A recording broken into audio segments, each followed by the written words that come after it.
Mike will come in a second, and we'll shoot the breeze over what looks like a pretty strange start. So he's giving away his goodies, regardless of whether it's aimed at very small scale clubs or pubs, all welcome. But the reason he's giving the stuff away is because he was the one that stuck up the prices by, I think, about 130% in the first place. So he's bankrupting everybody, and instead of giving them all back, says you can have, we'll give you a few crumbs off the table, and the PR will be great. And that is where, I'm afraid, Mr. Burnham is falling flat on his face. And the reason for that is the following. This isn't Manchester, mate. This isn't Oldham. This isn't, a Great Anco Street. This is the nation, and it's London. Everything you do comes under the scrutiny of a media that's interested, not a media as it is in the Northwest, where they're very grateful to have anybody say anything. And actually, when you bugger up, as inevitably you do as a politician, actually nobody says a word. Why? They're so delighted to see Mr. Burnham actually staying there. Now he comes down to London. Actually, the truth about the matter is, the media don't give a stuff about who you are. Whether you're Mancunian, Scottish, educated at Fetters, went to Eton, nobody gives a stuff. What are you doing for us with our money? Remember, it's our money, not yours, matey. Do you understand that? So when you decide to give the stuff away, you've got to say it's either funded or unfunded. So let's have a look at all this. So they decide, Labour decides, under the late and unlamented David Lammy, that what we're going to do is we're going to throw everybody out of the jails, because that way we'll have plenty of more room to put people into the jails. Yeah, not a bad idea. And all right, the Tories, completely wrong, didn't build any jails in the same way as they didn't build any reservoirs. Right? They were totally incapable. And actually, I'm pleased to see that they're very much on the outside. Kemi may be doing a good job for herself, but she's not pushing the needle at all in the polls. So Lammy decides, there's only one way forward. He explains all this to that half-wit Starmer. By the way, whatever happened to him, by the way? Whatever happened to him? He was the future once, wasn't he? Anyway, and he said, but the only answer is to throw everybody out. So they throw everybody out. Inevitably, there was going to be what exactly happened yesterday. A shocking couple of pieces of work, a couple of traveller scum. We're going to be freed. What happened to them was they were thieving, Is that the norm? I don't know. In their community, they were thieving. An officer saw them. He runs after them. His leg gets tied up in the backwash of their truck, and they literally drag him to death. Have you ever heard anything like that in your life? Aren't we so grateful that we have police officers like PC Harper? Why did he deserve to die like that? It was terrible. Can you imagine the family? Young bride, young wife, mother, sitting there with their heads in their hands saying, how did he die like that? Alone, dragged effortlessly across the countryside by these couple of scum.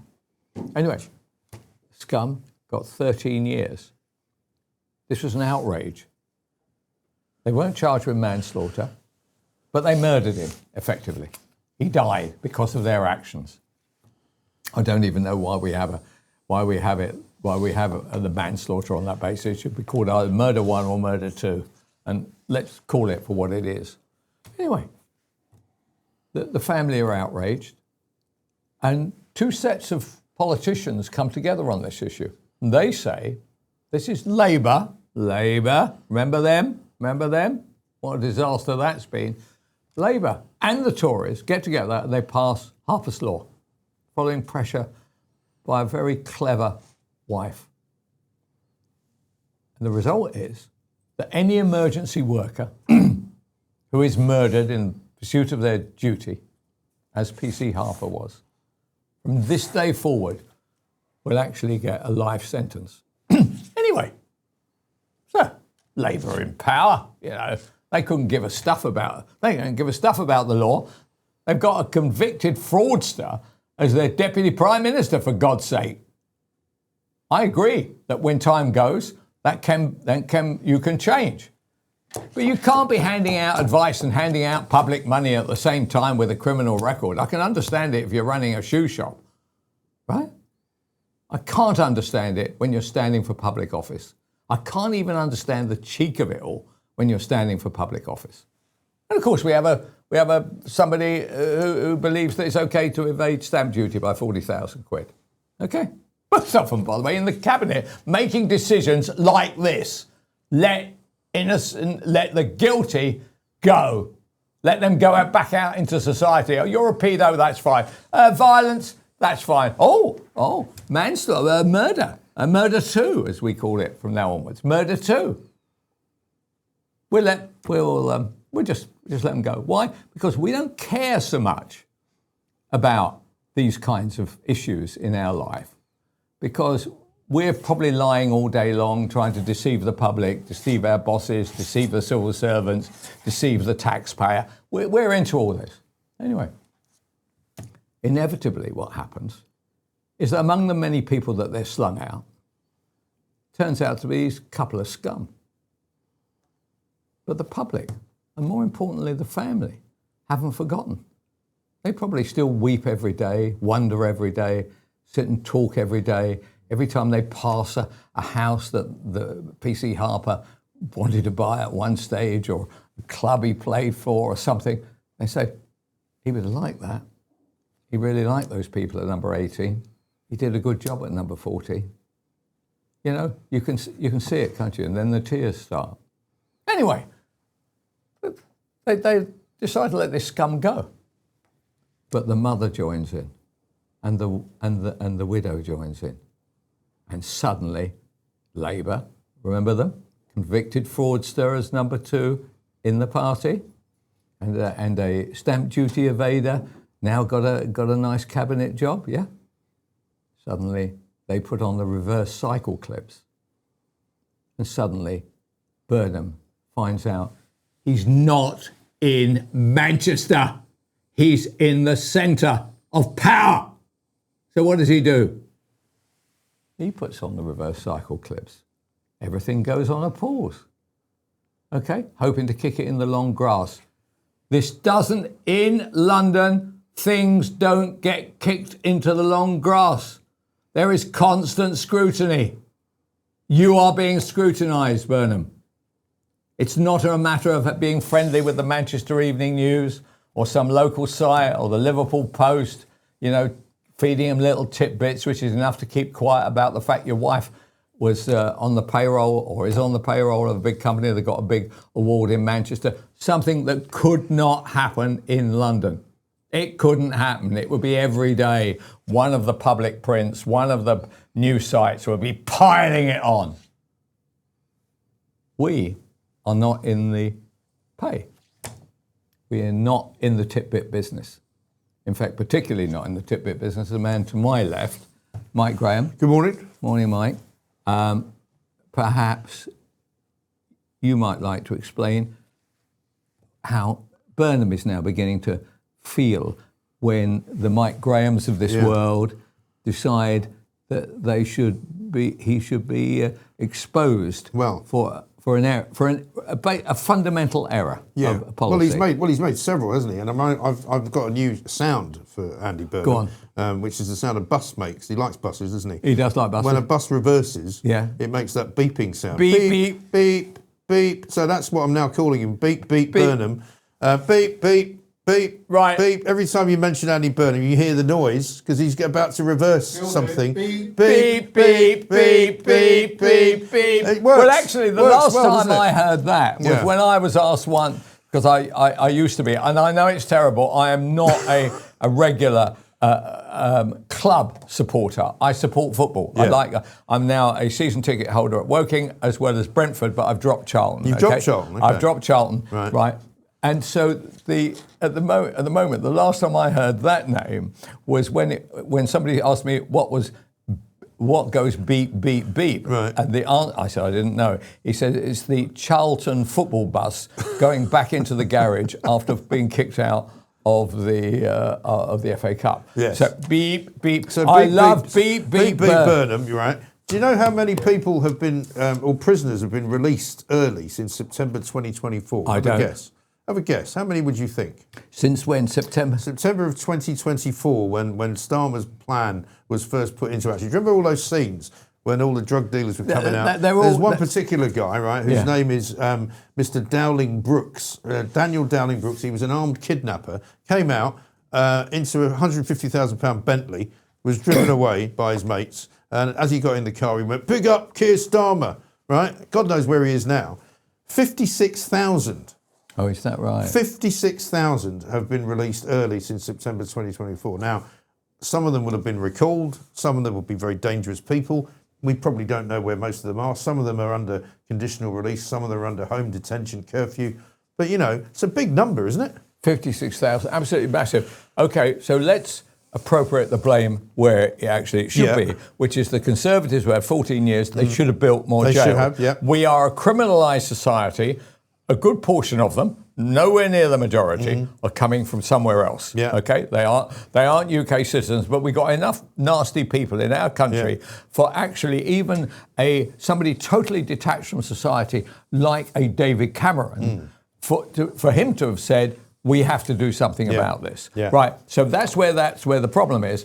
Then along comes Labour, who say the only solution, and by the way, put together now by effectively a justice minister. Who wanted to do two things in his life. One, he wanted to free tens of thousands. But the other thing he wanted to do was scrap the jury system, right? Yeah. So why would you become justice minister if you honestly believed in all that? Justice minister. So along comes the family. The mother stands right up. She gives a big interview to the Telegraph. His widow, right? God knows what that must be like. They're only married 4 weeks. Yeah. 4 weeks. Shocking, isn't it? So, and now the whole thing has, quotes, gone on pause until September. Yeah. Let me ask you this. Do you think, I rather like the old beep, beep, beep. Beep, beep, Burnham. Beep, beep, beep is capable of understanding that this is a job that has consequences. What his cabinet do is actually exposed to analysis by people like you and the media generally. Is he going to beep, beep, beep on almost everything? Well, I think this is why he's done a very slow start, where he hasn't gone before Parliament, he hasn't appeared in the House of Commons, he hasn't done any proper big set interviews, and he's got it wrong, I think, because what he's tried to do is do what he knows best, which is little kind of, tinkering around the edges, have a £2 bus fare, have 5% off your electricity bill, all things that don't really matter. If he was Manchester Mayor, that would have been fine. But he's not, as you said quite rightly. He's under much more scrutiny now. And he said nothing about immigration. They could, for example... Can I say that is a spectacular point? Yeah.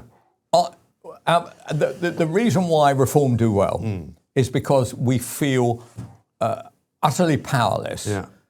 Having seen a whole series of prime ministers come and go, and the situation exactly the same. Yeah. Not one single word has been said about A, the cost, or B, the plan. No. And the apologists for Burnham say, but he's only been in 4 days. He hasn't had a chance to get around to immigration. Well, how about you start with that? Because that's the one thing that everybody cares about. But by the way, that isn't true. He has been plotting. I saw this in a throwaway line, and he accepts this, by the way. No, actually, Louise Haig accepts this. I read it in a throwaway line in an interview. He'd been plotting for a year. Year, 15 months. Yeah. Recognising that the Starmer episode couldn't continue. Well, he went to 26 different constituencies before he found his home in Makerfield. He was trying to get all sorts of people to step down to let him in before he got anywhere near Makerfield.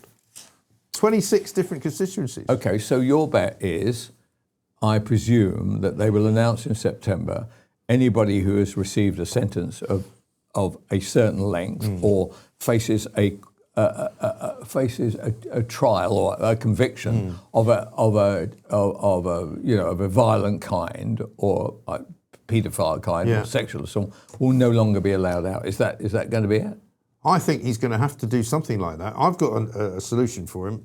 They want to make some space in prison. They can get rid of 14,000 foreign criminals who are currently serving at His Majesty's pleasure, kick them all out of the country, and then you've got 14,000 new spaces, which they say they're going to build in 5 years. That's what the ambition is, to have 14,000 extra places in 5 years' time by 2031. They might as well just get rid of these bozos now, send them all back to wherever they came from, and suddenly there's some space. Can I ask you this? Were they sent back? Look, actually, that is a good idea. But is this not going to, I suppose the downside is, will this encourage the villains we have in our society currently to go and carry out major crimes, knowing that they're going to be deported back to the Cameroons or Albania or Romania? I think they're going to take their chance now, which they do, which is that they're never going to go into prison. Because even if you get caught and then you get convicted and then you get sentenced, there isn't any space to go in. If there's space, you've still got to get through all those other bits where, the probability of the CPS prosecuting you is minuscule. You probably have to commit 35 crimes now before you get anywhere near a custodial sentence. It's pretty. I mean, if I was a criminal, I would not be bothered about committing crime, because the chances of you going to jail are minuscule. It does feel like that. Yeah. It feels that in certain parts of the country, if you commit a crime in London, the chances of being convicted. Yeah. For instance, the thing that made me laugh was that I see that Khan is beating his chest, as is the Metropolitan Commissioner, saying that the number of phones being nicked in London has halved. No, right? great. Well, it was 65,000 of them. They were being nicked at the rate of literally more than 1,000 a week, i.e., probably around something around about 100 to 200 a day, and they've halved it. I don't think. Not really something to boast about, is it? Well, there's two things. First of all, if I'm walking around London, I'm never doing that. No. I am never doing that. I don't It's do it. in my pocket, Yeah. right? It's in my pocket, since I know people who have just been standing there and worked. And the other thing is, why don't they just identify, why don't they stop any kid cycling or on an electric bike of a certain, can I just say, probably a minority? Yes. Or wearing a mask or a balaclava or something. Yeah. Immediately you see that, you're nicked, son. So there are two things going on. A load of phones not nicked. Yeah. Could this be due to the fact that people are trying harder to keep hold of them? And secondly, are you really both? The point Khan was making is that they're Musk and other people dissing London. Yeah. Okay? Honestly, compared to the actual Londoners, they're nowhere near exactly. it. Londoners are very scared of the way that they're going. And if I had only reduced it by half, of which you can honestly say that at least 10, 15% is due to the fact that people are taking more care of their phones, I wouldn't be saying anything. Look, I'm in favour of the cops. They doubled the number of cops in these areas. They're not going to keep that up. So I imagine, a year from today, I don't want to see London being dissed. But I hate the idea that Khan is now appropriating to himself some messiah complex about doing something of which there are still 35,000 phones being nicked every year anyway. I had a fantastic conversation with a copper actually on Friday. I was down at CPAC. And I came out and there was plenty of cops around and there was one particular youngish guy, probably 20, 28, 29. He went, Mike Graham. And he came over and had a chat, loves the show, so it's absolutely brilliant. He said, you're quite right about Sadiq Khan, absolutely that's a waste of space. He said, Metropolitan Police, hopeless. He was totally, but he said, and I'm surprised in fact there aren't any, where all the demonstrators, he said, they probably can't find their way down here. But he was very smart, very switched on. Yeah. And it was a great Philip, actually, because you sort of get the idea. No, I don't think we need to identify him, because if Khan's watching, Khan's a big fan of this show, by the way. He comes on here to find out how badly he's doing, because all his advisors are saying you're doing a great job, Sadiq. Actually, he comes on here. He said, "Well, that bloke Mike Graham, and there's a bald-headed bloke called Kelvin Mackenzie. He seems to have a different view." Well, this is the thing. I mean, anyway, so this guy comes up to you and starts chatting with you. Yeah, it was full of the joys of spring. And I said, you guys have got a tough old job, haven't you? And he started talking. He said, well, actually, really smart he was. He said, look, it's good for us to have an idea of what the politics of everything is. He said, because if we see a situation like with the Palestine Action people, he said, we need to know what it's going to escalate into. He said, we can't be completely neutral in the head, because we have to know what's what and who's who. Right? And I thought, that's really encouraging. It's the first time I've actually felt positive about the police. But he sounds like look, he's not an unusual guy. To get into the police force in London, actually, it's a tough old job. Beyond tough, not great money either. Yeah. Let's be honest about it. Okay, there's a security about it. Yeah. As long as somebody doesn't make an allegation against you, which then leads to you being booted out. And it's a dangerous job as well. Let's face it. I mean, he was sitting in a van with a load of guys outside a hotel, but you don't know what's going to happen next. It could be a terrorism event. It could be any number of things. But I was just very impressed with his general kind of being switched on. I must say, I don't know you guys. So last night, when I was supposed to have been unpacking, and I did. I heard you moved. How did it all go? It's one of the most stressful things you can do, isn't it? Yeah, it was absolute nightmarish. And the one thing I discovered, by the way, is how many clothes my wife has got. And I said to her, honestly, Leslie, I said, well, what have you got all these things for? Nothing to do with you. None of your business. My money. I decide to buy clothes. I said, well, Is she the Nigel Farage of the Mackenzie household, is she? She is. It's none of your business. And not only that, she said, if you don't shut up, I'm going to put you on Vinted. Not about the bloody clothes. Right? This is one of the troubles of being an older husband, with a younger and obviously clearly better looking wife. That they've kind of got the drop on you. You thought you were Mr. Wonderful, the Cary Grant of the Weybridge area, and as it is, you turned out to be. Yeah. Well, I thought I'd do it. I thought I'd use a name that was in line with the demographic watching it. And that's a joke, by the way. If you do remember Cary Grant, I'm afraid you've got to switch off. All right, that's the end of it. Okay, no, it was a nightmare, and it remains a nightmare. Today, the house looks in absolute shocking state. Everything's in boxes, right? Everything's in boxes, and not only that, nobody can find anything. No. So you'll probably be pleased with the fact that I managed to find a pair of underpants, which is probably one of the more attractive descriptions. Well, as long as they're yours. Well, let's hope they are. Let's hope they are. Yeah, that's right. Tom at number 83 seems to spend a lot of time around there. Okay, Mike, thank you very much indeed. That scum who are going to be released. Yeah. What happens then? Are they simply put out into society? Is there any probation aspect to the end of the sentence, or are you simply gone? Whenever I've spoken to the probation office and the people who work in probation, they're completely swamped. They can't look after anyone. I mean, there are people who are supposed to have ankle bracelets, but they don't get them fitted because there's nobody to fit them. They can get rid of them. Right. There's people who are supposed to monitor other people, but they haven't got anyone to do it, so they don't get monitored. There's a shortage of staff. There's a shortage of staff. There's an overwhelming number of people on probation, so they don't get watched, basically. It's that simple. Fine. Mike, thank you very much indeed. It's no wonder numbers are looking really fantastic. After all, this is at the beginning of the run of this. This has got a lot of development. A lot of people, quite famous people now want to come and have shows on UKLIVE, so you may not have to sit and watch this rather going to seed man who mentions Cary Grant when referring to good-looking people. I tell you what, I'll take it down a generation, Roger Moore. Or I might take it down to my own personal hero in this area, which is Brad Pitt, a good-looking fellow. Right. Are we going to go to the news, or shall we go to our guest? We'll go to our guest. Okay, go to our guest.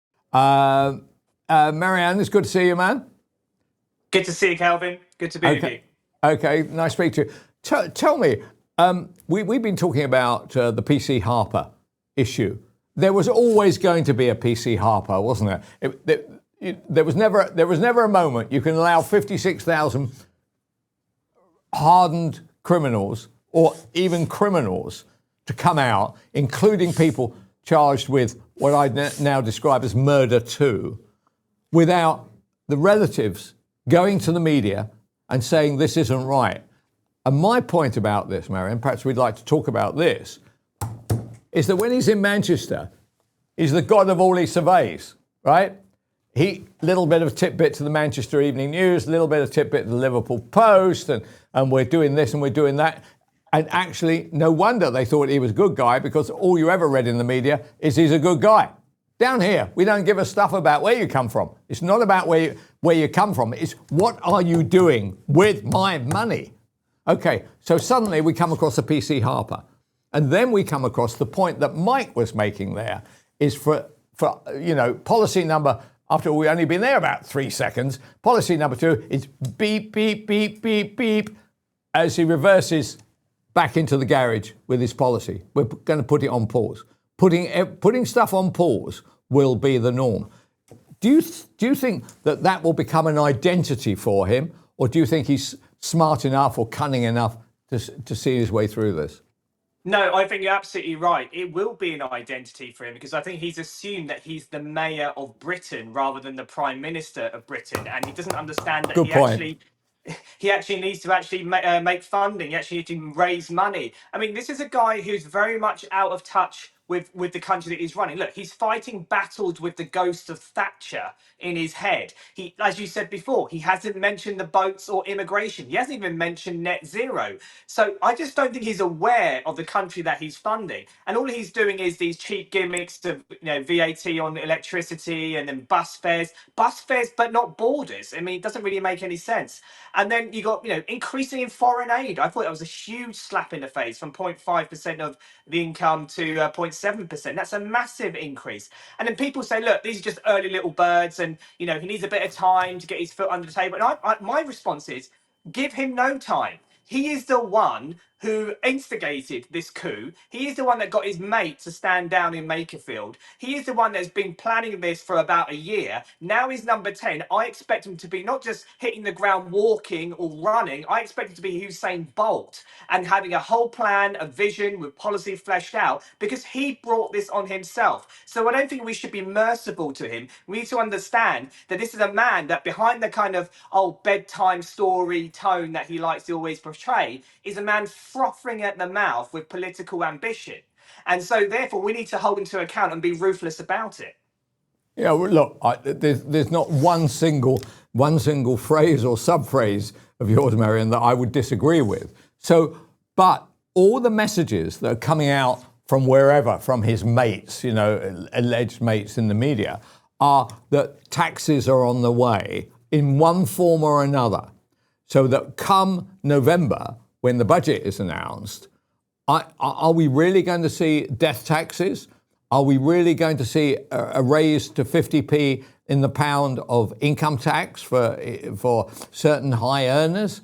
Are we going to see anything? How is it that Ireland can cut their VAT rate to 9% and we are at 20%? I mean, 20% now. If you get a bill now, you get a bill from a builder, you get a bill from a plumber or something like that, the 20%, it feels like, it takes the number. I had to have a tree cut down in my garden the other day, right? In order so that my neighbours could see the full glory of me at work, right? And so it was 250 quid, and £50 is VAT. I mean, the question is, we have a lot of what feels like anti-middle class pursuits of our money. The skin, they haven't got it. We're going to take it from you, the middle classes, and give it to you. The rich, by the way, they have a choice. They can either stay here or they can go, right? And they can just simply become world travellers. And I feel that every single policy is aimed at me. Just ordinary bloke trying to make money, trying to keep the wolf from the door, doing well, by the way, sometimes. Yeah, right, he's a genius. Hold on a second, here we go. Boom, down into the pits again. Is this true? What does he hate about the middle classes? It's not so much what he hates about the middle classes. It's the fact it's what he loves about the state, particularly the welfare state. For the socialists, the state can never be big enough, and that's basically where Andy Burnham's going. So he's giving out the sweeties, but at some point, I will not believe a word that he says until I see massive slashing of the state. Now, the bond markets are, I think, the borrowing costs for gilts are 5% above. The OBR, the IMF are all warning, alarm bells. We're on the edge of a cliff. Like economists like Liam Hannigan are saying, we are seriously broke. This is an economic crisis of the 1970s, which he wants to bring us back to, incidentally. So until we actually see cuts in welfare, but he won't, because he wants to, his slogan is hope in every heart, a growth in every postcode, but it's going to be recession in every postcode and despair in every heart. That is what is going to be his legacy, because he will not cut the state, because that means getting involved with his backbenchers, and he just hasn't got the courage to do that. So it's going to be you, Kelvin, who's going to pay that, and Gary Lineker. Let's not forget Gary Lineker, who's volunteering. I would say Gary Lineker should be giving a blank check to the state if he's going to say something like that in the papers, which he did today. Yes, no, I agree with him. If he feels, I totally buy that. It's a very good point. If Gary Lineker and any of these other millionaires who say that they should be paying more tax, they could always write a check themselves, right? The Treasury will accept that, right? The Treasury will take that. What I object is that they use their fame. He uses his fame to drive a policy agenda, right? It's okay for him. First of all, he makes a hell of a load of money. He is a single man.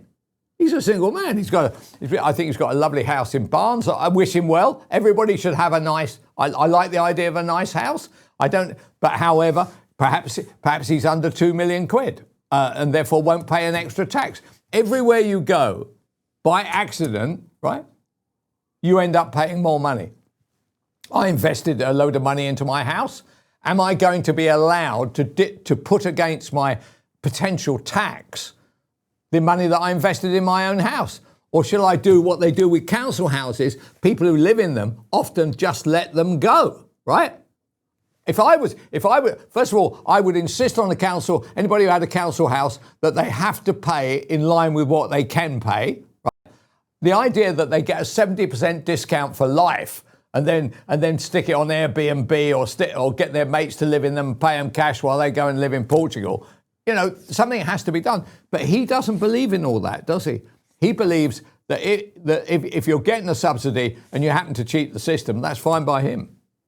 Yeah, I mean, look, for Andy Burnham, the state is God. And, he understands one thing, the politics isn't working, and he understands that the state isn't working. Now, if he was smart, he would understand it was because of Tony Blair's reforms and the quangocracy and the judicial review and all of these bodies and acts and legislation. Instead, he thinks the problem is the fact we don't have enough devolution. So his answer to a failing government, is more politicians, is more public sector, which means more tax and more borrowing. And so, I mean, one thing that Zia Youssef came out with, which is really interesting, he said, look, if you're going to believe in devolution, then you should give every reformed council the right to refuse an asylum, barrack or a hotel. And so let's see how that works, bringing power back to the people. So Burnham really, he hasn't got a plan. And even when he uses words like hope, I mean, hope for me is a pathetic word, because hope means keep dreaming for something that will never happen. That's what hope means. I think we're beyond the point of hope. We're at the point of absolute exasperation. We need outcomes. We need execution of policy. And what really baffles me is this. We closed down the country during the COVID time, and several times. Lockdown, that was a huge operation of the state. When the state wants to act, it can act. When it comes to the small boats, we need a national emergency. When it comes to prisons, we need a national emergency. When it comes to our economy, we need a national emergency. If we can smuggle in tens of thousands of Afghans without anyone knowing, if we can close down the country, we have a state that can work if there is the political will. But the problem is with Burnham is he doesn't think Britain is broken. He thinks it just needs more hope, more positivity, more vibes. And because he doesn't understand that Britain is broken, he cannot have the necessary conviction or the execution to do the drastic changes that are absolutely necessary. I must say it was a good point, a throwaway line in your point there, which was the Afghans. where we were told that there was going to be about 3,000, 5,000, 7,000, right, come in. In the end of the day, 38,000 have come in, which is a city that's bigger than Durham, by the way, bigger than Durham. I mean, 38,000, a lot of people, bringing an average. The average family was 8. So a guy turns up with his missus. He's got 5 kids, right? And what those 5 kids, we've got, because we're a caring nation, we've got to educate them. We've got to make sure they're healthy, and presumably at some stage we've got to find work for everybody in an environment which is quite difficult at the moment. I could see a lot of tension growing in our society, especially among the 16 to 24-year-olds who have been sold one dream, come out of uni with a decent degree, 70 grand's worth of debts, no job, and then see the difficulty of other sections of society doing quite well because the state is funding them. Tell me, if you're a socialist, what do you say to what is going on? Do you say, we like this, actually, because it means that in disaster, we become more powerful? Good idea. I mean, the socialist is so ideologically possessed, they're divorced from reality. And I think for them, as long as the state is growing, they don't believe in the family.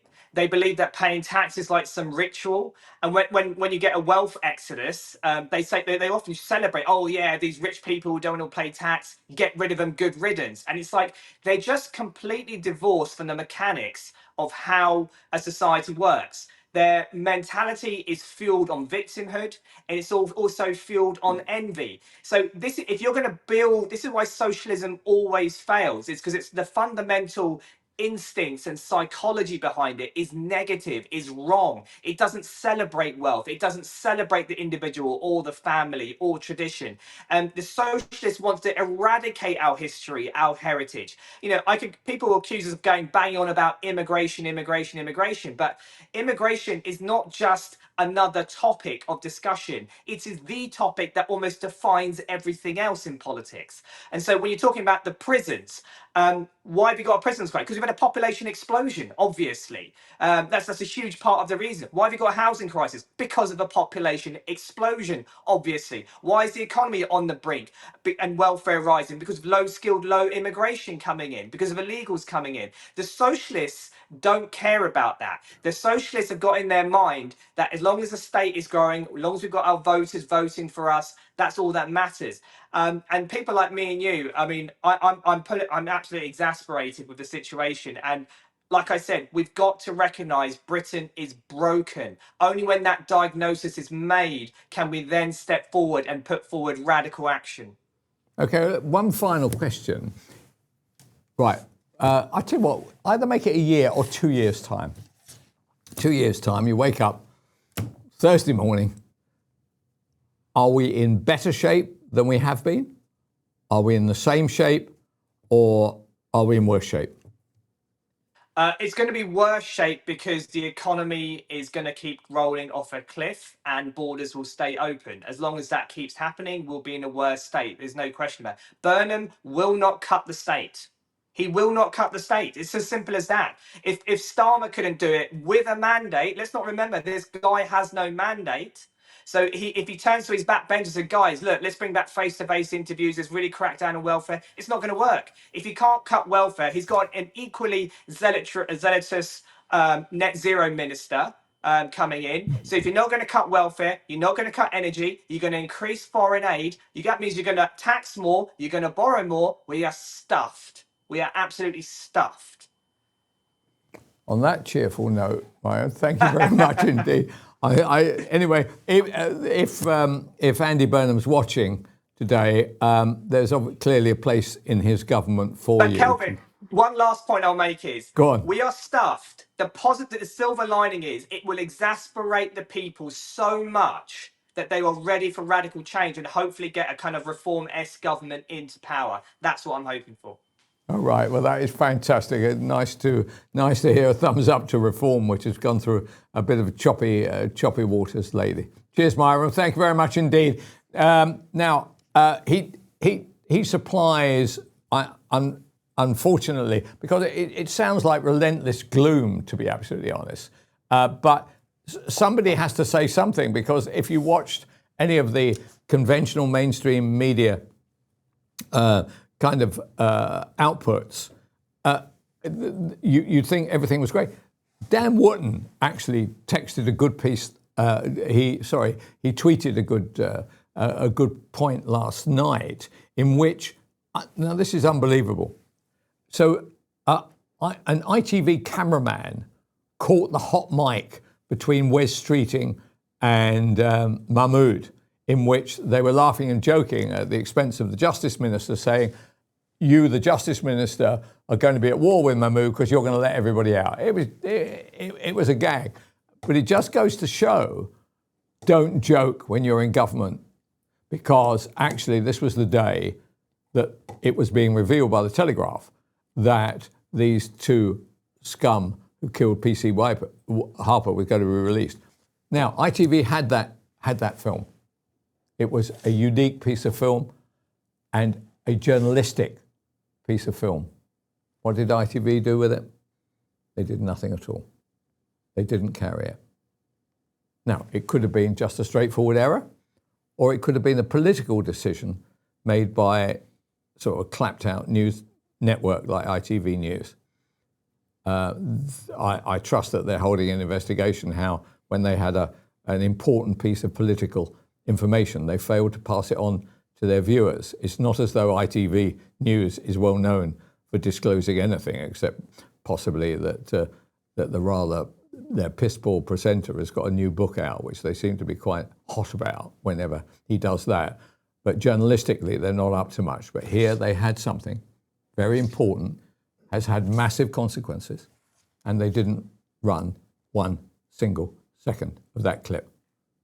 Why does that happen?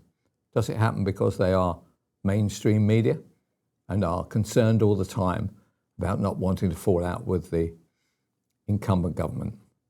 I hope that is not true, but it was a mistake, and I'll be grateful to find out why that could happen within a news network.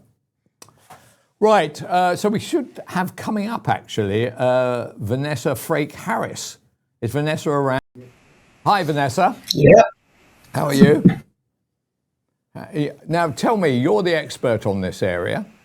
You were a senior leader in the prison network system. I am not going to detach our argument from what the Conservative government should have done for 14 years. I totally accept that was completely wrong. I didn't understand it. I should have focused on it. I didn't, right? What would be the alternative to not letting these people out? We have so many criminals in our country that the prison system can't cope, can it? I mean, good morning to you all. But look, you know, this is a crisis within our prison service. You know, this government's been in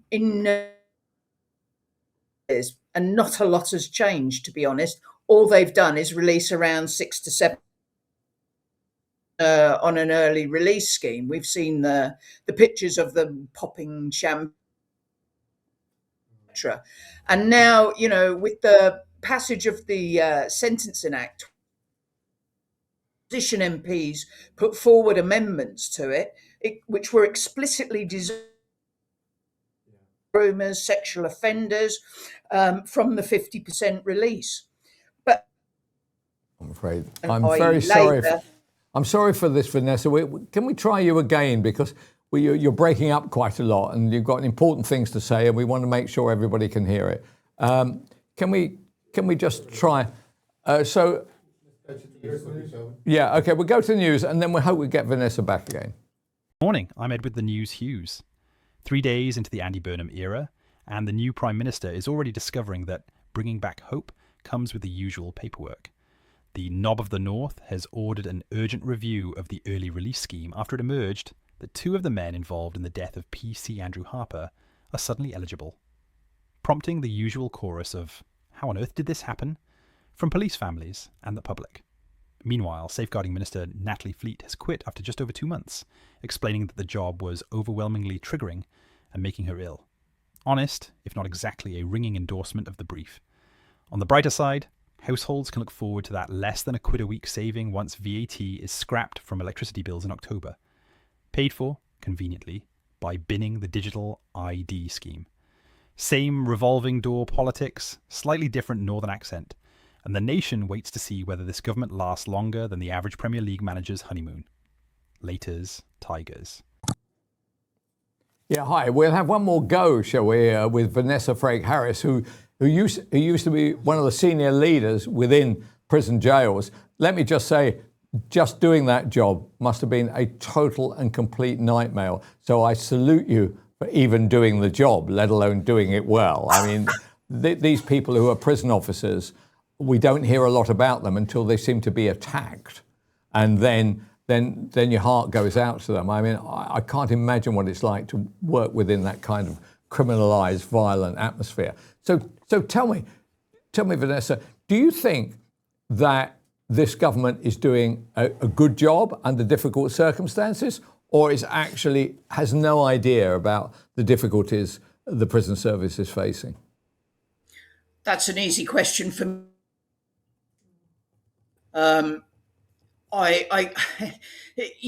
They keep putting people in this role who have absolutely no idea. That's a shame.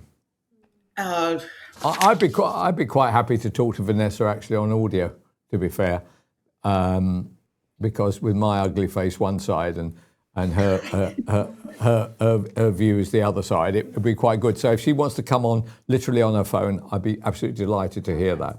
Okay, right, go back to you. Okay. Do you want to try one more time, because she's going to have a lot to say, and I think it's important that she said it. Did Lord Timpson stay? No. I don't think so. No, I don't think he did. We do have Alex, if you want to go to Alex. Okay, let's go to Alex, because that is a fantastic thing. So I don't know whether you've been following this disaster involving ChatGPT, in which actually they developed within something called a sandbox, i.e. this is a controlled area in which allegedly the virus can't get out, right? So this is AI. They didn't think the virus could get out, and it got out, and it began doing things like blackmailing and doing various other things, which meant that had it been allowed to continue, could have, caused not only mayhem, but literally a disaster for the tech world. And remember, at some stage, and this is what concerns me, there'll be some rather clever somebody based in Iran who developed some kind of AI to attack the banking system or to attack the NHS, to actually paralyze us as a nation and as a group of nations. So this is enormously important. But look, I'm going to speak to somebody who knows about this rather than just, like me, talks about it. Alex Zakharov. Right. Alex, I'm not sure whether I've got your description of your name right, but it's good to see you. Pretty close. Good to see you too, Kelvin. Okay, well, if it's close, then obviously I'm probably doing better than some. Okay, this is a serious issue. Do you want to start from the beginning on what happened, and so that our viewers actually understand it from an expert? Sure. Well, let me break it down for you. So picture this. You give a student a tough exam, but instead of answering the questions, they pick the lock, break into the exam board's office and steal the answer key. Now, that's basically what one of the world's most advanced AI models just did, except the student was a machine and nobody told it to do what it did. So the story is that OpenAI, which is the company behind ChatGPT, was running a safety test. They wanted to see how good their newest models were at hacking. So they locked them into a digital sandbox, which you just explained, and they sealed the room. And the task was to solve a set of security puzzles. But the AI didn't play along. It found a hidden flaw in the sandbox. It broke out, even though it was meant to be air-gapped, so it couldn't get access to the internet. It found a vulnerability in some software, and it slipped through the network, and it reached the open internet. Then it worked out that the answers to its own tests were sitting on the servers of another company called Hugging Face, which is the world's biggest library for AI. So the model actually, it hacked in. It used stolen passwords. It discovered security holes, 0 days as they're called, that nobody knew existed. And it went straight to the database to grab the answer key. And look, before anybody panics, the damage was contained. Hugging Face says that some internal files and credentials were exposed, but the public tools of millions of us users were untouched. They're resetting passwords and they're investigating. But the reason why it's a headline is because, as far as we know, this is the first time that an AI has autonomously pulled off a real cyber attack on a live company, breaking out, stealing credentials, exploiting unknown flaws with no humans pulling the strings. Hugging Face owner called it mind-blowing, and in Washington, it's already fueling calls for mandatory safety rules around AI.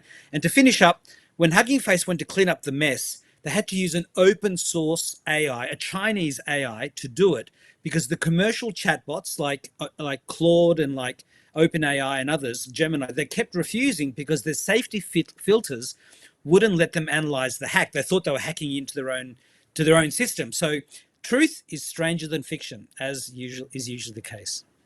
Right. So I spelled out where my fears are in all this, right? I use AI. I chat in a commercial environment. Forget about any other environment. You put a question into there. I put 2 questions into there in the last 10 days. I have been stunned at the answers. And I would say any of the viewers of this show, UKLIVE, my show, or any show, should use it because it is unbelievable. Okay, so I am a criminal, eh? No, I tell you what, I run a terrorist outfit in Iran, right? I'm used to spreading mayhem through violence. I say I don't need to do this. I can, if I can get hold of any of this stuff, I can attack the NHS. I can paralyze hospitals. I could paralyze banks. Is this me being overdramatic, or is this a possibility? No, it's definitely a possibility. Claude, which is from Anthropic, they developed something called Mythos, and it was so good at finding vulnerabilities in existing software. I mean, there's an operating system called Linux, which is a big competitor to Windows and the Mac OS, used by lots of different servers around the world. The internet runs on Linux. About 4 or 5 weeks ago, there were 3 weeks running that there were unknown flaws that were detected by basically this AI. And the company Claude or Anthropic, they released a version for the public that had pretty strong guardrails. And within less than a week, the US government shut it down. It took 3 weeks for it to come back. And people are using these advanced AI systems to discover at machine speed vulnerabilities in software that can let them hack in. And because Hugging Face was able to use one of these Chinese AI systems to, find out what happened with their own system, I mean, those are publicly available. So terrorists could be using it. And we're entering a new level where the good guys and the bad guys are using AI against each other to speed up these attacks to levels we haven't seen before. So it's definitely a scary development. But I guess the good news is the bad guys have AI. We have AI as well as the good guys. And this war is now happening at a much faster pace. But the dangers are real. Well, do you know what? This reminds me, this conversation, I used to be at Sky. I was there for about half an hour. I was managing director. God knows why I was managing director of Sky. I knew how to turn on a television, but beyond that, the other aspect that emerged out of it more interestingly was that I was the MD, I hated the CEO. What is more worrying was he hated me, right? So there was a general collapse. But what did emerge was that in order to protect their business, the most important aspect of it was that not everybody could use it. So there was a constant battle between the guardrails to stop only the people who were paying for Sky getting in, and the criminals and also ordinary members of the public, actually, who turn out to be quite criminal when it comes to streaming, right, were trying to get it. And it was a constant war. That war has been won by the company. Their technology was smarter than the people trying to steal Sky programming effectively. is that a possibility? Is there a more optimistic view of this, or should I be permanently worried? Look, I mean, AI is helping us to defeat the people who are using AI to try and cause harm. I mean, when you talk about the company has been able to defeat the people trying to pirate TV, I mean, you can go and buy these little TV boxes that run Android that can give you access to all the different channels of the world free of charge. And part of the problem is those boxes themselves can be full of malware, which can hack into the home systems of the people who are silly enough to buy those to try and save a few dollars and not pay for pay television. So if you're going to go down criminal routes, then the criminals themselves can hack into you.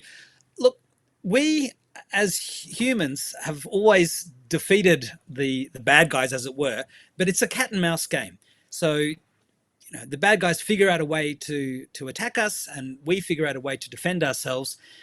It's this is how it's always been. It hasn't stopped in millennia. This is going to continue, but the danger is that if we have artificial superintelligence, there's a book that somebody wrote recently that talks about if artificial superintelligence is developed, then that could mean the end of humanity. It's like all the different Terminator style movies, all the different science fiction movies have warned us for the last 100 or so years. So, there's always the doom and gloomers, but by the same token, there's always those who think the best is yet to come. And personally, I'm one of those who think that humanity will eventually band together and use AI to help us defeat the bad guys. But that could be too optimistic. Who knows? By the end of this century, humanity may be over. Right. Well, as long as the socialist government in the UK goes first, I don't really care, to be honest with you. So the idea that Wes Streeting is running defence is like a rather poor joke in my view. But okay, so when I talk to my business colleagues about AI, everybody is A, in favour of it personally, and B, enormously concerned about their job futures, right, at the same time. Yeah. And people are talking about the human in the loop, the human on the loop, and the need for humans to still be there to make the final decisions. That's because we don't have artificial general or artificial superintelligence yet. I mean, some people think the latest models are effectively now at the artificial general intelligence level, but AI can make some monumentally dumb mistakes.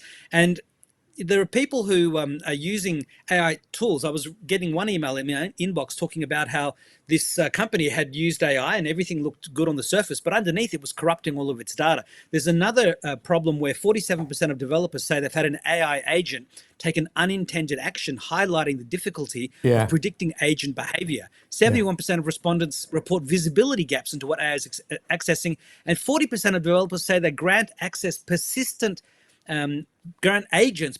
access to systems or credentials. So humans are being a little bit too, not careful enough with AI. We've got to have humans overseeing things. There's this tendency with technology for people to overestimate what something can do in 2 or 3 years, like, it's going to take all our jobs, and underestimate what it'll do in 10 or 15. But Elon Musk is teaching Grok that humans are a very important part of the universe and of creation, and that we shouldn't be destroyed. And there's a lot of talk about ethics and AI alignment and teaching AI to respect humanity and all the rest. And you wonder how much of that is just lip service, how much of that's really happening. But governments and regulation has to be in place to make sure that the AI creators don't go off half-cocked and destroy the universe, as it were, and cause AI to kill humanity. But again, we need the help of AI to help police AI. That's unfortunately where we're up to at the moment. I totally get that, Alex. Thank you very much indeed. So the future is actually, I'm all right for 2 or 3 years, because by which time somebody may have come along and be digging a rather large hole for my future. But I totally buy that 15 years time, 20 years time, when I think I first started using a computer in the late 70s, right, where we are today, completely different, and I expect that to be with AI. So I'm keeping my fingers crossed. I'm an optimist like you, Alex. Very good to see you. Well, that was thank you. Alex And Zach. Go on, man. I was going to say we have our problems with socialist governments here in Australia as well, destroying everything. And Arthur C. Clarke in 1978 on a PBS show about the future, and he wrote 2001: A Space Odyssey. He said that even back then computers were really dumb, but if we'd stopped using them back in 1978, the world as we know it would have come to a halt because we were so dependent on them. Now it's a million times worse, as it were. So I pray for a future of humanity, but I'm an optimist. Okay, Thank well, you. the other good news, first of all, I had no idea you were talking from Australia. And secondly, can I just point out to you, you're doing better talking from Australia than most of the video we try and get in, coming from about 3 yards down the road. So, Alex, thank you very much indeed. Good luck with your business and good luck with your thought process. Thank you very much indeed. Right, now, I think we can now go back via audio. I'm getting feedback on this, by the way. Okay, with Vanessa Frake Harris, who has been. Okay. Is Vanessa there? Hello, Kelvin. Apologies to everybody. Oh, well, no, don't apologise. No, it's good. Right, let me just explain that you've been running prisons literally for decades. My last question to you was, do you believe that this Labour government, by letting 60-odd thousand people out, this has been good for the prison service and good for us generally, or has it been a disaster? Well, that's an easy one to answer. It's been an absolute disaster from start to finish. Right. I think, Keir Starmer was warned. He was warned about the Sentencing Act. He was warned that many criminals who have been convicted of rape, serious sexual assault, grooming gangs would all be exempt from the being released. So we're now in the position where two killers of PC Harper are only going to do exactly 50% of their sentence, 6 years, 6 months, and will be due for early release. And it's just laughable, absolutely laughable. It's a complete and utter joke. The fact that we're releasing serious criminals back into our communities when we have been trying to, the first thing of a prison is to protect the public. And how are we protecting the public? By releasing dangerous people back into our communities who are not ready to be released. And I think what is it like, Vanessa, when you go to a senior civil servant and or a minister of some kind? For instance, did you have anything to do with Lord Timpson at any time? I mean, he seems to have disappeared in the purge of the Starmer people. I mean, when these people come in and you as an expert say, if you do this, the following will happen, I urge you not to do it. How do you get treated? Like we don't know what we're talking about. I've met Lord Timpson. I've met him several times. He had Timpson's workshop in Wormwood Scrubs. And, when he was appointed, I was the first one to say, stroke of genius. Finally, somebody in justice ministers who knows something about prisons. But actually, I felt that he was always, because he was quite high profile, that the justice ministers didn't like that. And they kept him fully in the shadows. And I think that was a mistake because, now we've got Alex Norris. Absolutely not a Scooby-Doo of a clue about prisons. Never been in a prison, never met prisoners, nothing.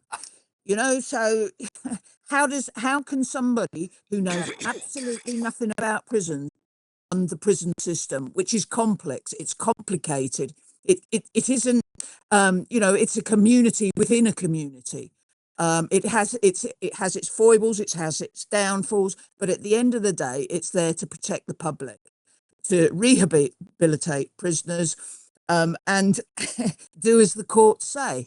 So I can't begin to stress, Kelvin, the amount of work that will have gone in since March, since the Sentencing Act came into power, within jails, sentence plans, making sure prisoners are ready to be released, having homes, having jobs, etc., has all gone like by the by. Now they will be panicking as to thinking, how can we now, if we're delaying the release, keep the lid on our prisons? Because prisoners who have been told, come the 2nd of September, you're out that gate, will now be turning around and saying, whoa, hang on a minute, I want my lawyer. I want to, I've been told it's in law, I only have to do 50% of my sentence, or 33%, whichever that category they fall into. But if I can just say, during the passage of the Sentencing Act, opposition MPs put forward amendments explicitly designed to block rapists, child groomers, sexual attackers from the 50% rule. And the political pushback on that was that the ruling government defeated those specific amendments only to maximise the prison spaces that were freed up. Who has a review of the prisons to make more prison spaces? Probably only us in the whole world, because that's exactly what the Gork review was for. I'm very interested, Vanessa, in trying to discover. So the experts turn up, you're among them, and you talk to Timpson and whatever. He shows some interest in what you're saying, believes in what you're saying. What happens then? It gets passed to somebody else? You have to excuse me, I've got some terrible cough. And what happened? And how frustrated do you feel? There are you're running Wormwood Scrubs. How many employees do you have at Wormwood Scrubs? How many prison officers? Well, officers-wise, about just under the 2,000. But then there's education, healthcare, various workshops, caterers, the whole shebang. So probably around 4,000. So this is a big business. Forget about it. Whether it's where the money comes from. So when you turn up, you do know what you're talking about. Your colleagues who run similar sized businesses know what you're talking about, and yet you talk to a politician, and Conservative or Labour, it doesn't really matter, and they say, "Thank you very much for your input. Very important. We'll take it aboard." And then, 2 months later, you start reading a story probably online which says that they're going to do almost the complete opposite. Well, what happens? How do you feel? Well, you feel absolutely like you've just completely lost half an hour of your life that you're never going to get back. It's almost laughing in the face, when you say that, you're running a 200-year-old prison that needs urgent investment to update the cells, to update the technology, blah, blah, blah. Here's a prime example. We were one of the first jails when I was at Scrubs to have digital radios, communications between staff. And the digital radios that we got were the ones that the police said were absolutely no good. Let's give it to the prison service. And that's exactly what they did. So it's always cutting corners in the prison service. Because look, if an MP turned around today and said, right, okay, let's invest, let's take the money that we're sending to Pakistan in aid, 153 billion, let's give that instead of going to Pakistan, who are refusing to take Pakistani nationals back, by the way. Let's give that to the prison service. Let's see what they can do with that. We'd all be rubbing our hands in glee, because there's an awful lot of money you can do with that. If they said, oh, well, we're going to take it from the National Health Service or net zero or whatever, people would be up in arms. Because the prison service is not a vote winner. No, every party, Kelvin, wants to be tough on crime. They don't want to talk about rehabilitation. They don't want to talk about, giving prisoners the best start they possibly can so that they don't reoffend. So instead, what we have is a load of prisoners being warehoused, no regimes, no rehabilitation, that we're letting back out into our communities to get back on the crime wheel and we'll see them in 6 weeks' time, if that. Yes, I mean that's a very good point with these couple of pieces of scum who murdered two, I should say, murdered the PC Harper. I would have thought from their background, the chances of them going to take their place in the church choir were somewhat removed. Vanessa, very good to talk to you. Thank you very much for your time. And perhaps next time, the technology which seems to be causing mayhem in AI can possibly be corrected so that we can have a face-to-face. Thank you very much indeed, Vanessa. Thanks, Kelvin. So, I wonder whether we could go to the news. Not least of all, it's not particularly I'm interested in the news, but I'm interested in stopping coughing, actually. Thank you. Good morning. I'm Edward the News Hughes. 3 days into the Andy Burnham era, and the new Prime Minister is already discovering that bringing back hope comes with the usual paperwork. The Knob of the North has ordered an urgent review of the early release scheme after it emerged that two of the men involved in the death of PC Andrew Harper are suddenly eligible, prompting the usual chorus of "How on earth did this happen?" from police families and the public. Meanwhile, Safeguarding Minister Natalie Fleet has quit after just over 2 months, explaining that the job was overwhelmingly triggering and making her ill. Honest, if not exactly a ringing endorsement of the brief. On the brighter side, households can look forward to that less than £1 a week saving once VAT is scrapped from electricity bills in October. Paid for, conveniently, by binning the digital ID scheme. Same revolving door politics, slightly different northern accent, and the nation waits to see whether this government lasts longer than the average Premier League manager's honeymoon. Laters, Tigers. So, Burnham, they go so quickly now. They're here, as Pooch says, they're all the same. So the what's the way it's working is that Burnham believes that by drip feeding these minute amounts of money, after all, it was his government that imposed all these bills on us. And so he puts up the price of something by 130% and then announces today that pubs and everything will get 20% of that 130% back. It means nothing, absolutely nothing. And the way it's going to work out, they're robbing Peter to pay Paul, and it's all a slide. It reminds you, you probably don't play it, but at Westminster Bridge, anytime you like, it's find the lady, right? With the cards and everything, and they're all Albanians, and by the time you do all that, it's never there. Well, this is Burnham's approach, or I rather like what Mike Graham was saying. He now knows him as beep beep beep because that's the bus going back into the garage. Beep beep beep beep Burnham. That's a clever idea. Good old Mike. It's no wonder he has such good numbers, by the way. And it'd be helpful if you tell your friends about this show, because I could do with the numbers. Because if it carries on like this, then they'll probably just run the news. No, that's not true, actually. That's a gag. Right, coming up now. Right, Howard Cox. He's founder of, and we've talked before, Howard, I think, Fairfield UK. They've announced that they're going to cut electricity on VAT, and what does it actually mean for anybody? Look, you're the expert. You tell the viewers. What does it mean? Well, I specialise mainly for the motorists, Kelvin, and good luck on your new show. I'm really pleased to see you on here. We have spoke several times. We've passed many a green room together. Yeah, it's all smoke and mirrors, mate. It's what it is. And, to cut 5% off the VAT, and it's just electricity, not gas. You must remember that one. That's an important one to say. And then claim they're going to pay for it by saving money on the digital ID program, which hasn't had any money allocated to it. Again, it's smoke and mirrors. It's all grabbing headlines. I mean, bear in mind, household energy bills are up 13% to July anyway.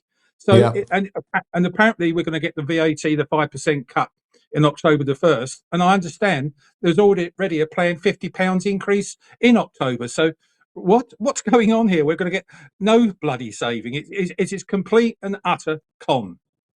Right. So this is what's emerging with this government. I mean, it's only been going for about 12 seconds, and actually, it's a constant robbing Peter to pay Paul. Oh, hold on a second. We'll rob Paul and give it back to Peter, and so it's the 3-card trick. There's less of the 3-card tricks, but as I just said just now, actually, if you want to have a 3-card trick, go onto Westminster Bridge and watch 20 quid disappear. And that is the reality, isn't it? Actually, thanks to the freezing of your tax thresholds, you are losing money every single day, and they're not talking about it. And they're doing things like this, as you importantly point out. It doesn't affect gas, and actually is worth 45 quid to you. Can I be honest with you? I don't care how skint you are. 45 quid is neither here nor there. That is the reality. And you're right, Kelvin. They're ignoring the biggest problem of all is actually we're not self-sufficient on our energy. We're still buying most of our fuel from overseas, and we're looking at from a point of view of gas and electricity, we're looking at Norway as being the big brother to us. We're looking after us, and their economy is flourishing. And guess what? It's because they're self-sufficient. We need to do a long-term strategy, and there's 2 areas which I'm looking at, and one of them, of course, is electricity and gas, but the other one, of course, is for the motorists. We've never had a long-term road user strategy. We're still used as cash cows, all 42 million of us, as an easy way. You heard, I can't remember which minister it was that said it, but he said to me, how much more can we squeeze out of people to pay for benefits? We're in this situation now where we have got so much debt. We're in this situation whereby we have to cut drastically. That means cutting the blob, and that means cutting quangos. All these things have got to go, and we've got to actually incentivize people to go back to work. And the whole thing about fuel duty, I've been successful for 16, 17 years in keeping fuel duty frozen. I'm quite proud of that. Even 2 budgets of Labour recently, I didn't expect that, but we won that with our campaigning and arguments. But the fact is, we are still the highest tax drivers in the world. So we've got a long way to go. Why is taxation and spending the only solution from a socialist government? Yeah, no, that's a very good point. I've got a great long friend of mine, literally a 60-year friend, right, is Nick Ferrari, who does a great show on LBC. You know Nick, yep. That. Very, very decent cove. Pooch, can we play that? Can we play this clip? When you say toiletries, what are we talking about there, Mr. Sterling? It's toothpaste, it's shampoo, the sorts of things that we use. Basic toiletries. I mean, you know how much toothpaste costs, I assume, do you? Are you sort of saying that these numbers aren't right? Are you saying that the study that's been taken place for the last 4.5 years? Just essentials, as does toothpaste, is 45p. How much cheaper do you want it to be? But if you're in debt, your income doesn't cover your outgoings, you have to not have something. I mean, that's what this research shows. So people are having to forego. The most basic reason why people are not in debt is because the cost of living is higher than the income they have. Well, I've just told you can get toothpaste for 45p. A bar of soap at Asda costs you 35p, and I can get you 2 toothbrushes at the pound shop for £1.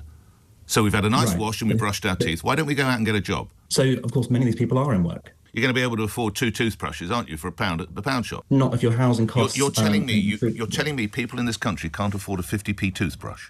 Yes. Where? Who? Why? 7.4 million households. 7.4 million households in this country, Mr. Sterling, cannot afford a 50p toothbrush. And that's precisely why I think it should be an emergency. And actually, the government is recognising that. Right. So that guy is a shocking advert for whatever he believes in. He's basically sitting there making it all up. Everybody is skint. There is nobody, right, up to even, right, just short of Gary Lineker. Everybody else, including me, Pooch, everybody is absolutely brassic. And when we're interviewed in some survey, nobody is going to say, do you know what? I'm actually not doing too badly at the moment, but I can't say anything like that in public. So it's the best way of trying to get a break is going through it. I do accept. I'm vaguely connected with somebody who is big in, not big in, actually small in Citizens Advice, and they do meet some astonishing stories and some really mind-blowing aspects to life, often the basis of which appears to be relationships have broken up, and the father of the children has legged it, right, creating an enormous massive commercial financial problem in the house. I'm not saying people don't exist. What I do say is that 7.4 million of them don't exist, and actually they're all at it, and actually it's very much in their interest to say that they haven't got any money, because the state will come over the hills and help them out. And that's a very good point being made there by somebody online, basically saying, well, the mobile phone has to go. But actually, it's not that easy sometimes. All right, the smartphone may have to go, but actually not to have a phone is quite an interesting aspect to life. I mean, you know, there's no payphones anymore. If you mentioned a payphone to most people, I think they think actually they think you're as old as the person on here who referred to somebody being as handsome as Cary Grant, which has led to a lot of people wondering. Also, the television. Yeah, there's a whole load of reasons.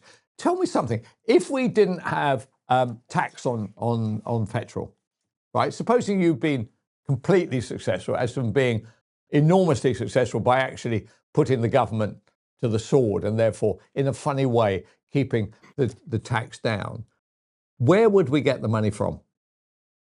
No, you're absolutely right. I mean, there has to be a balance. That's why we need a long-term road user strategy. The last thing you do, you see, if you get to a situation whereby you're going to put up 5p, which, bear in mind, VAT is on the fuel duty as well, so it'd be 6p. They're planning to put it up in January the 1st. That, for an average family car, is not ridiculous. It's 55 litres times that, it's £3 or £4 extra. It's still something significant. But when you get to the situation when you've got a 400 litre, 44-tonne truck that does 7 miles to the gallon, I'm afraid you're adding thousands to the cost of the delivery, and that is passed on down the impact on fuel duty. Now, where you get it from is all about, as I said before, we have to cut all aspects of, these massive increase in the blob in the last 10 years or more. I'm 71 years of life, and I've never known so much. I do lots of work talking to the Treasury and various other ministries to do with my campaigning. And every time I go in there seems to be new people, more people coming in all over the place. And they're all earning fat salaries with fat pensions. Now, what I'm saying is those sorts of issues we've got to be realistic about. And of course, your point about the 7 million people, which in terms of on benefits and we're looking after them, we have to be realistic. We've got to hurt a few people in the process. And yes, we might have to take away their smartphone. They've got to be realistic and have some priorities. And we've got to get rid of these bloody quangos, Kelvin. There's tons and tons of quangos that are paying, what the taxpayers paying for to get advice to give to dumb politicians, clueless politicians who can't even think. Now, Burnham's been sitting on, his hands for I don't know how long, for a couple of years, knowing that he's probably going to get this job. And he comes in on day one, day two, with stupid little headline miniature grabbing policies, which absolutely will mean nothing to anyone, rather than let's have the big one. Let's make the starting point of tax start at £20,000. That would encourage people to work, and that would put more money into people's pockets. And that's what we've got to do with cutting fuel duty as well. What happens, Howard? I mean, you're familiar with the machinations of power, right? So I remember I went to see Jeremy Hunt once because he had there was some mad idea, right? So he's a Tory, he's made money, just goes to show making money is not associated, unless you're a Murdoch type figure, you can do it for 70 years. Making money with one investment is neither here nor there. We might all do that. I go and see him and I say to him, there is a mad idea either put forward by you or by your civil servants, and they're all sitting there all going, right? And I said to him, look, you want to have local television stations around the country, Birmingham, Manchester, Newcastle, Liverpool, wherever, Cardiff, right? I guarantee to you that is a commercial disaster. We aren't America. This is not Atlanta, Chicago, LA, New York, wherever. I said, there isn't any money for this. Don't give it the go-ahead. It's not going to work. It's going to blow up. Everybody's going to lose a load of money. Focus on some other mad idea. Just leave this world alone. So he thanked me so much. The civil servant thanked me so much for coming in. An important contribution to the debate. Bollocks, right? Anyway, what happens? Gives the go-ahead. what happened? They all go pop. Birmingham goes pop. I knew about this because I tried to do it, and the shareholders in the company I was working for lost a load of bloody money, right? I did all right. They paid me well, but the whole thing didn't work. So I knew. I was the expert in that room. I knew how much advertising was there. I knew what the audience looked like. Actually, it didn't work, period. I knew. 7 years later, the whole blinking lot collapses. Everybody loses a fortune. And Hunt moves on, and he eventually ends up as the Chancellor. I have never seen a more ridiculous kind of gravy train come escalator of people who don't know making decisions over people that do know. I had a lovely woman on there just now called Vanessa. She used to run Wormwood Scrubs. She goes in and says, don't do this. This is a problem. We have other priorities. The next thing is she gets told, we're doing it. Okay? This is a woman who runs Wormwood Scrubs. She has 2,000 employees and on a wider basis has 4,000, right, running the Scrubs. Huh? And she gets rejected. You go in and say X, Y, and Z. Are you treated courteously? Do they say an important contribution to the debate, Howard? Thank you so much for coming in, and help you on with your coat and kick you out the door. How does it all work? Kelvin, you're cracking me up, mate. In fact, it's so close to home. I give you an example. I sat around a treasury table, one of these great big mahogany tables, huge, great thing. The table must worth 30,000 quid or something. But around the walls was these incredible works of art, which were probably the same sort of money. And on one side of the table was the minister and his various spads and his various advisors, civil service. And there's myself, and you probably remember Quentin Wilson, who was my partner. Sadly, rest in peace, he's not with us anymore. But we were there to talk about, this was about 5 or 6 years ago, and I was talking about, and I simply put this question to them: why do you tax diesel so much, the commercial heartbeat of the economy, so much? Because every other country in the world taxes diesel less than petrol. Yeah. Were you aware of that? And you know what? None of them on the other side were aware of that. And did they, Howard, thank you for an important contribution to the debate? No, I took my soggy biscuit and my cup of coffee with me out the door and said, bye. No, the point is, the way we go working campaigns to get people to contact their MP and bombard their MP. Okay. That's the way to do it. You're talking to these people, it's impossible because, as I say, there must have been 11 people on the other side of that table. 11. I'm thinking on salary terms, they're probably on today's basis on an average of 50 grand each, let alone the ministers on 100,000, whatever. So you're looking at £500,000 worth of money on that side being paid for by the tax man.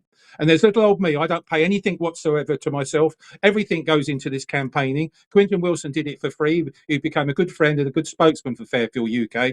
We were there for nothing on behalf of 40 million drivers and basically the economy. And I said the commercial heartbeat of the economy needs supporting. Therefore, that would stimulate growth if you cut, inflation. I totally get that, Howard. I'm always the only joy I get from driving very slowly around the M25 is seeing how many vans and trucks there are, which are clearly the heartbeat of our economy, making their way around there. And if I see too many saloons and not enough vans and trucks, I bore the arse off my missus, who by the way, is now got a head firmly out the window, hoping he gets hit by a foreign truck because she's sick and tired of listening to my views on this. We need those people. So I'm very grateful for you, Howard, and was very grateful to Quentin, a great man, actually, a man I didn't, giving his time and his energy for no reward because he believed in it. Howard, good to speak to you. And let's hope we talk when the next time they decide that the answer to all this is we've thought about it deeply and an important contribution from you, Howard. I want to thank you. And by the way, we have thrown it in the waste paper basket on the way out. And if you'd like to keep your views to yourself, I'd be very grateful. Thank you. Thank you very much. Take care, mate. Cheers, and you. Cheers, Howard. Right, well, there we are. Good man. good man, fighting for, by the way, uniquely for no money. So he's not one of those guys you see outside Waterloo Station who is explaining how skint they are and have been sitting there, to my certain knowledge, for 10 years, and then getting out, walking around the corner, climbing into their roller and going to their rather nice house in Highgate. That is a version that you don't hear very often. I tell you what I did see. I was on my way to Covent Garden, actually going to a rather nice restaurant, actually, endorsed by the Times, the Telegraph and the Mail on Sunday. So there we are. So if you don't like the idea that that people are enjoying themselves, then it's time to switch off. And there was a soup kitchen there, and being of a cynical and rather churlish view of life, I decided to see how many people, Indigenous people, were there and how many were minorities of one kind or another. I'll be pleased to report that the minorities were about 97%. So we're doing some good. Anyway, I am welcoming back into the studio Nicholas DeSanto. We had a good chat, didn't we, Nicholas? Right? Hi, Kelvin. You're looking well. Look as though you've had a haircut. You too. And well, I don't have a haircut. What happens with me is I do have it taken off, and I ask for it to be put into an envelope, and I get taken home and I get it replaced by my wife. It's one of the hurdles of whether I marry people is, are they good at sticking my hair back on my head? And as you can see, things are a bit challenged at the moment, but Leslie said that she's prepared to learn. So tell me, how are you feeling about the news of the day today? Is there anything which you found interesting? I tell you one line I saw a paragraph thrown away in the Times, which that they'd found a fridge, an electrolux fridge from 1934, which was still working today. And what I found amazing was that average earnings, they said, per month in the 1930s was 154 quid. But this fridge would cost £49.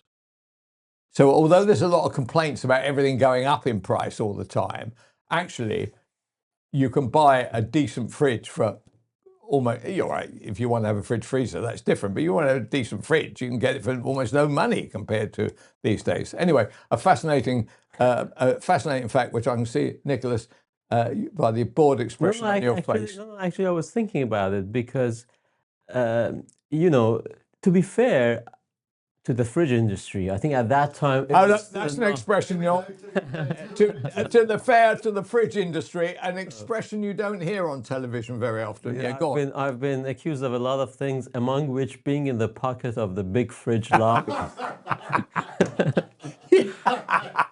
You're in the big fridge payroll here. I know, because you got to pay the bills, right? Yeah, you've got to. Well, that's true, isn't it? I read a piece in The Guardian yesterday saying that literally they'd gone to a journalist. This is a lobby company run by the Australian guy who used to run for Boris, the Australian PR guy, and they basically had said to the journalist, "We'll give you some money if you give us a bit of a puff, right?" He said, "But if you want a lot of money, you're going to have to only puff what we want you to puff. So you can be half a puff for 50 quid. But if you want 500, then basically you've got to be in our control." Anyway, the journo did them a double trick by exposing it in The Guardian. I thought it was good stuff. Tell me, what's getting at you at the moment, Nicholas? I just wanted to finish my fridge. Yeah, okay, hold on a second. Hold on a second. Turn out your pockets. He's in the... Otherwise, so you are in the grip. I don't want to get into trouble with the big fridge. You know? No, I want to say the prices were substantially higher at that time because it was relatively a modern equipment. Yeah. At that time. Nowadays, of course, kitchen utensils, or what is it called? White goods. Yes, these are. Can I just ask you a question? Can I just ask you a question, Nicholas? Now, you seem to be drifting into an area which I am guessing you know absolutely bugger all about. You don't look like the kind of guy who spends his time wandering around utensil shops or Create areas. But I still remember my grandma's sturdy American fridges. You know, the ones that have actually made the comeback now as retro models. Big fridge. You are in the big fridge. Yeah, and I was I graduated in Italy from the town of Bologna, University of Bologna. Oh right. And nearby we have the fridge manufacturers. Oh no, Smeg, and those are one of the last fridge makers who make fridges actually in Italy, in Europe, and in Italy. I can remember it. And those old style retro fridges have actually made the comeback, and nowadays are very expensive. Those are the fridges that you can go to a retailer in the UK and they're going to be much more expensive than the ones from China. The problem is that the affordable products that we buy, I'm trying to link it to the current affairs now, are all coming from China, which means we have, given up our industries, relying on manufactured products coming from China, and not only that has led to the post-industrialization and the decline of many of our industrial towns all over Europe, by the way. But also when we have geopolitical issues like the Red Sea and the closure of this strait or that strait, the prices can shot up. Because stuff has to come mainly by sea because it's much cheaper, and therefore can't get there. Look, that is a good point. The Chinese dumping, that's what this is. And also the fact that you can go to the China government and say, look, I need some money in order to carry on producing these fridges, and therefore there's government sponsorship and all the rest of it. And our manufacturers don't have that. Correct. So what the hell are we going to do? Because we look like a dumped society, right? I agree with you. You go to Currys or whatever, who I see are actually doing rather well at the moment, and you go there and you look at the prices and you say about that fridge, you said, well, I can remember paying that 25 years ago. So these are significant issues for our country because of things like minimum pay and because of business taxes and because of council taxes.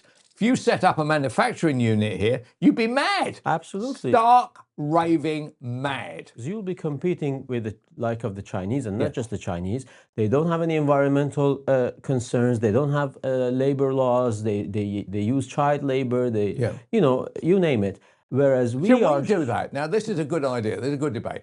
Should we actually be saying, actually, go for your life, right? Employ whoever you like. We have got to either that or watch unemployment go through the roof, in which case we'll be paying out over there on benefits when we could have been paying out, when we could have been collecting money in another way. Is it possible, right? Of course, the liberal classes, they're all up in, oh, it's terrible. You're paying these kids 18, you're paying them £6 an hour. But better to have work and get into the work experience, isn't it? In a way. I mean, if you find that right balance, and this is an argument, when Trump started imposing all those tariffs, this was very controversial, right?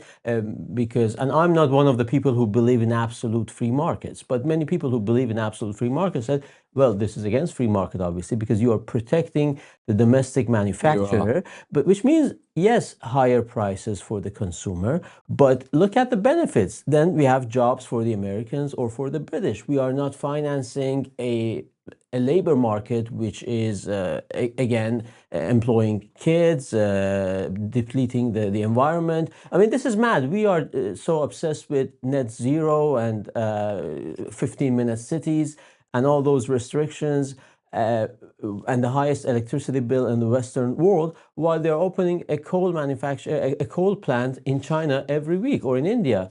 So we need to find a balance. Maybe we don't need a mobile phone every 6 months. Maybe we don't need because like a T-shirt. That's a good point. £1 You take this mobile phone. Right, a lot of it's manufactured outside the US anyway. This mobile phone now is, which was far too big, right? So I made a mistake. But I've had it 3 years. I use about 1.7% of its technical abilities, and I would hope to be able to keep that until I die, which is probably the way things are going here. It'd probably be next Wednesday. But seriously, I could keep it for 5-10 years. I'm never going to use it. This is what's happening in the mobile phone business, isn't it? People are just keeping them for as long as they keep a television or something like that. No? Well, the problem is we have consumerism, and we have a market which is saturated. So especially with the kids, if you look at the advertisement and the way they, there's bullyism, there's competition with the Joneses. People think, especially young people, they think they're being left behind if they don't have the very absolute latest model. Yeah. And again, if you look at the clothing manufacturing, the clothing market, there's an ethical issue, because when I was a child, you couldn't buy a T-shirt for £1 or £3. Yeah. You would buy a bit more expensive, but you would keep it a bit much more longer, because the quality was better, and you didn't have to constantly validate yourself by new clothes and new looks. Well, you seem to have continued like that. Yeah, this is from my childhood. So the point is, we need. Eventually, exactly. At long last. So yes, maybe now Andy Burnham says he wants to take us back to the 1970s and the reindustrialization of Britain. It remains to be seen. But he's mad. He's stark raving mad. But if you come from his part of the world, okay, perhaps the Northwest is different from the rest of us. I do not want to be like Oldham, and if you're watching from Oldham, you're on your own. I don't care. I'm trying to maintain the barriers around Weybridge. We like it like that. What we don't want to be, honestly, I've been to Oldham. I've been to a council block in Oldham, actually. It was shocking, beyond shocking. And the whole area seems so run down. I don't want that. But for some reason, Burnham wants to impose that idea on us. But why wouldn't he be saying we want to turn the whole nation into Weybridges? Why doesn't he say that? What is it that he has to bring us down? It's the same with public schools. I am in favour of schools getting better. Actually, there are signs with some head teachers that things are getting better. And well done for London, by the way, which seems to be on the right road. But instead of saying, well, that's what they get, but that's because they have privilege and all the rest of it, why do they have to crash that? Why don't they say, we're going to make this the new benchmark and we're all going to go up like that? They want, sometimes, sadly, it looks like they want equality, but by bringing everybody down. Yeah. I think it was an Italian famous conservative journalist, Indro Montanelli. Years ago, he said, the left loves the poor so much that whenever they take power, they multiply them, right? So it is good if Britain can go back to having its own industries, strategic sectors, farming, because at one point, now he's talking about Thatcherism, right? At one point we thought, farming, let the Africans and the third world do the farming, let others do these dirty jobs. But then the war in Ukraine happens, or the problem with this strait or that strait happens, and we think, okay, we can actually have a food crisis if these ships don't get here. Do you know, it's such a good point. So we apparently produce 60% of the food we eat. And having actually had a look at some of the people walking down the street, actually, if they reduce their food intake by 40%, that would be bloody helpful. But, and I also noticed, did you see that the young, especially young girls, young women, are getting fatter, causing diabetes to go through the roof, And I would have thought to themselves, actually, when you're young, all right, I can't help, I've been bigger than this, right? I've been bigger than this. I once got the Nick Ferrari Award for being fat, but but people don't seem to understand that actually eating is a cost as well. I mean, I just can't understand why. How can they claim they're being skint in one point, but then appear to be eating so much, which must cost them money? One of my favorite comedians, he's Romanian but based in the UK. His name is Radu Isaac. Okay, we should get him in. We'll get him in. Get him in with you. Absolutely. Get him in with you. Yeah. Absolutely. So Radu says, in my country, poor people are thin and rich people are fat. In your country, it's the other way around, because people eat obviously unhealthy, and cheap food is usually unhealthy. And of course, we also have the body positivity movement, because we're convincing people that being fat is all right, because every shape is a shape, so everybody is in shape. Yeah, and you're not allowed to talk about it. It's considered rude. I'm very sorry about this, Nicholas. Right, next time you come in, I want you to come in breathing fire or breathing humour, right, about something, either a gag you've told while doing stand-up or something that really intensifies you. We'll have a longer chat. I like talking to you, man. You've got a great line coming out of you. And get your Romanian friend to come in as well, and we'll turn it into a three-way, and we'll just have a good laugh. Do you know the guy? Of course, yeah. Oh yeah, fine. Okay, bring him in. Bring him in. Thanks, all right, Kelvin. guys. You okay? We'll sort it. Okay, it's going to be sorted. There's the man of the moment, right? As you can see, he enjoys being bankrupt by starting UKLIVE. You know, he was a man of wealth till all this started, and now he's looking very pained. He's put on a few. It's a vocation, right? It's a vocation. He wants to help the poor, right? As we all do. Actually, we are in a poor aversion society, PAS. Actually, I don't worry about the poor. I worry about wealth creation. That's all I care about, and everything will be fine as long as we create some money and some wealth. Okay, so some people get spectacularly wealth. How much would we like to have Elon Musk live here? How much would we like?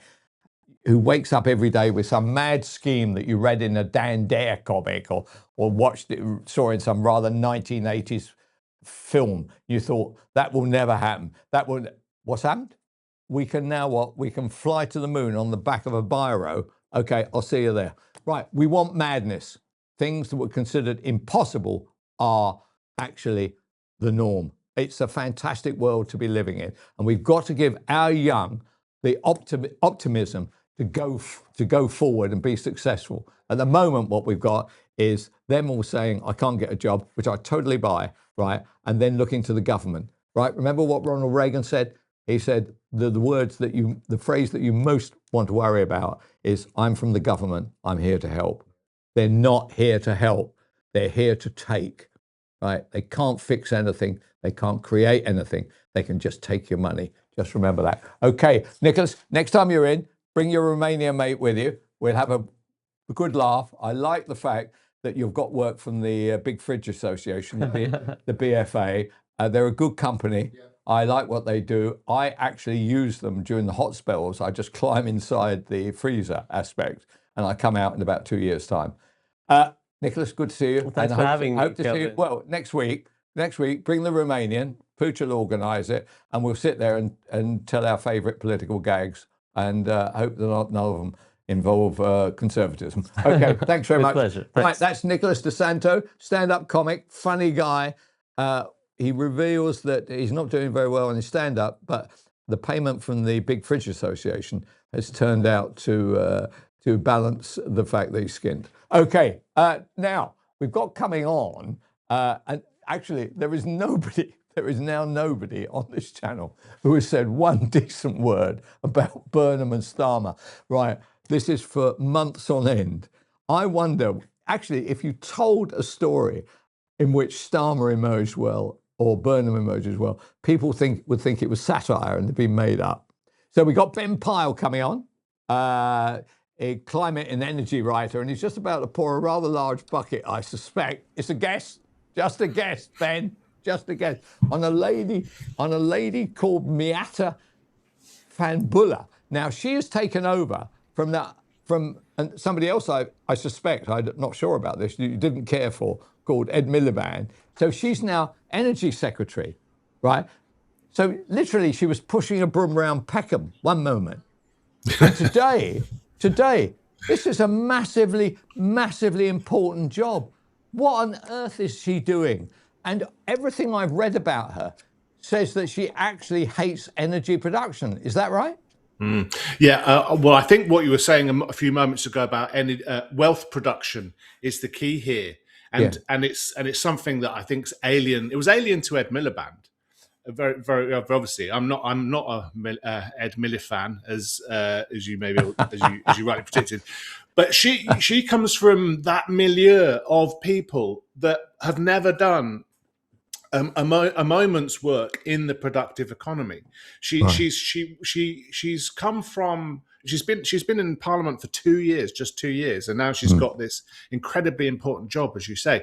But before that, she was the chair or the director of something called the New Economics Foundation, which is most people you'd be forgiven for not knowing what that is, but it's this rather radical, vaguely leftoid, I call it, think tank that produces all these economic ideas that are basically, as far as I can tell, organised around the idea of abolishing arithmetic and abolishing physics. So, she's got a PhD. Now that's a great idea, Ben. Well, I call them no foundation economics. Because they do come up with these ideas about, well, what if you just abolished all debt? What if you gave everyone £100 an hour? What if all these sort of crazy ideas? And I suppose there's a place in the world for people to think really far outside the box. As you're saying, like a bit as a parallel to Elon Musk. Elon Musk says, well, what if we could get to the moon on a pencil? And then there are these people who have these sort of wacky economic ideas, and maybe they should be able to spin those out somehow, but they shouldn't be anywhere near SW1A. Right, they should be nowhere near the levers of power, but that's what happened. And just to sort of add to her CV slightly, before she was at the New Economics Foundation, she was a director of research or some similar position at the Institute for Public Policy Research, which is another very influential think tank which pushes all of these crazy ideas on behalf of their grantors into Westminster, into Parliament. And over the last 20 or 30, maybe 40 years, this has sort of really put a wedge between Parliament, MPs, and the public. So all they get is this rubbish produced by these bizarre people with their crazy ideas, rather than a sort of a grounding in what really needs to happen, what really is the situation on the street. Now, she might be sort of hanging around in Peckham, but I think it's the Peckham of a very different kind than the one that there was 20 or 30 years ago. It's probably hanging around very much in her own circles with other sort of people that Labour now represents, i.e. not the working class, but the sort of middle class public sector kind of environment where everyone has these same ideas, and they're not working again in the commercial or wealth producing sectors. They're working in sort of social services and in universities, and so on and so forth. And so they're very much the lanyard class, I guess you could call it. So these ideas have sort of come to dominate in Westminster and in those think tanks without any kind of test in reality. No one's ever put it to the public. For example, the question: do we want to do net zero at all costs? And that was famously, one of her. Well, I say famously, she was obscure before she stepped into Ed Miliband's shoes. She wanted to bring net zero in by 2035 or thereabouts, a bit like what the Extinction Rebellion mob wanted to do when they turned up. And I think even Labour wanted to do that. I think at one of the Labour Party conferences, they voted for net zero by 2035. And even then, most of the Labour sort of top brass, as it were able to recognise that this was a short step towards what was probably going to be civil war. If you start taking away everyone's boilers now, if you start taking away everyone's cars now, then it's not going. It's not going to be an election that's going to change the government. It's going to be a revolution. So these people have these pie in the sky ideas about how we're going to live, and all we've seen since Ed Miliband was first had the energy brief is policy failure after policy failure after policy failure, and politicians just simply refusing to pick up on that, and instead saying that what we need is more poison as remedy to the problems that the policies have created. So the only good thing I can say about this is that someone with only 2 years experience in Parliament probably doesn't have the heft that Ed Miliband does. So we've got the green blob very much implanted in the Department of Energy and Net Zero, very close to policy making. But she's not going to be as able to push in cabinet for that green blob work, and she's going to have a bit more of a fight on her hands, I think. For example, with John Healey, if he's true to his word, which is a very big question mark, and he sort of, for example, designates more money for defence as he promised, and the other things that Andy Burnham has promised, like paying subsidising everyone's bus fare. So there are going to be these competing priorities. She's going to have less muscle to get her way, and so I think there's a new reality dawning over all this. So what I can't understand, I mean, I don't.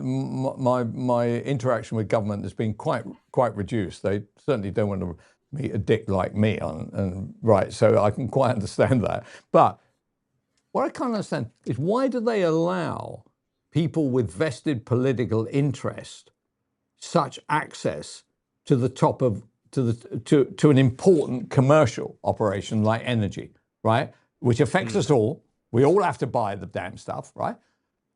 Why do they say, actually, you, Miata, how you pronounce her name, Miata, please, come in and come up with your crackpot ideas. We'd be delighted. And I imagine there are a whole phalanx of these people dominating the diaries. Why don't they just say, we're not listening to anybody for the next few years. We're skint. We're going to focus entirely on our own knitting. We're going to reduce costs.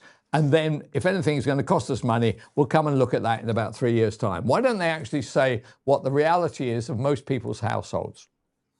I think that we have to go back, unfortunately, a really long way to start to understand this problem. Yeah. And if we remember, the Climate Change Act was passed nearly 20 years ago, 2008. And because it involves civil infrastructure and how the aging infrastructure is when it retires is replaced, the consequences of the policies that were made, and the politics, indeed, that were made at the turn of the century, are only now bearing fruit. And the problem is, back 20 years ago, MPs decided pretty much it was none of their business and it was none of our business.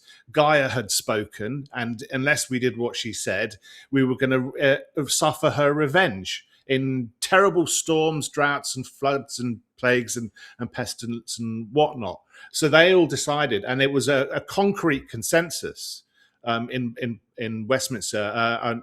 Anne Widdecombe, RIP, was one of only 5 MPs at the time of the Climate Change Act to sort of vote against its final reading, and that gives an idea of how united Parliament was to destroy British industry and the economy. And I don't use those words lightly. That was the necessary implication of what they were doing if you cared to dig into what the proposition was.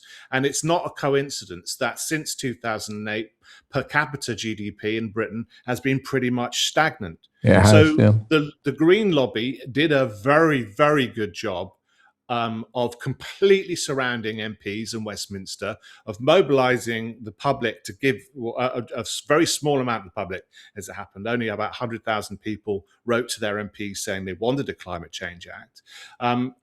But they did an enormous, they have spent billions of pounds on engineering this. And it created the impression that there was public demand for it. They created the impression that there was no scientific questions to answer, and created a mythology about what it would look like when we will finally achieve net zero, or at least radical emissions cuts. So they surrounded, and we've talked a lot about the Labour Party, but we shouldn't imagine for a second that the Conservative Party, up until the stewardship of Kemi Badenoch, was very far away from the that is true, by the way. That is absolutely true. Theresa May was at the forefront of the damn thing, right?